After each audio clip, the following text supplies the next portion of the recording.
Here is the point where Rowland's research crosses from biology into existential terror. Parasites don't just influence the body, they influence identity.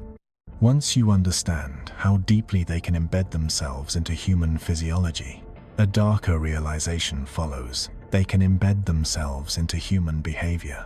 This is where people feel the intrusion most clearly.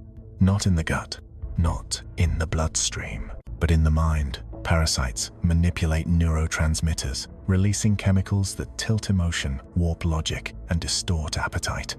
You think you want sugar, but the organism wants sugar. You think you're craving alcohol, but the organism uses alcohol to sedate your immunity.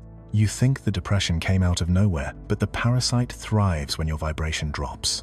And so a quiet question begins to surface in millions of people, usually at their lowest point.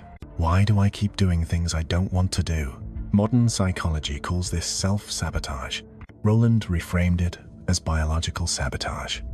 Because when a parasite alters your dopamine cycle, the desire feels real.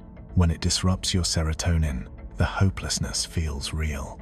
When it interferes with your adrenal system, the panic feels real. You feel it in your bones, your thoughts, your impulses, unaware that these sensations have a source. This is the identity crisis at the center of the human condition. How much of your mind belongs to you?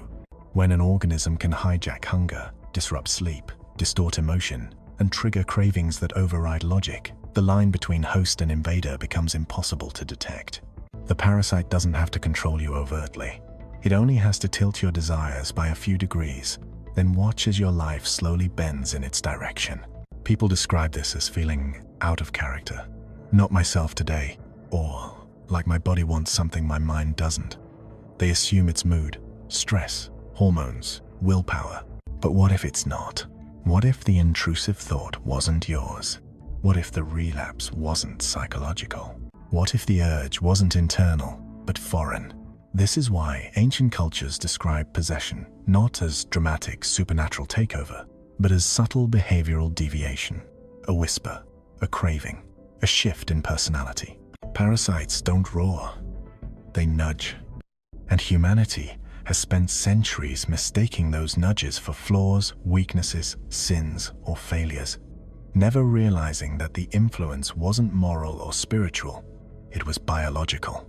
By the time Rowland finished mapping the hidden ecosystem inside the human body, one truth stood out above every symptom, every illness, every craving, every behavioral distortion.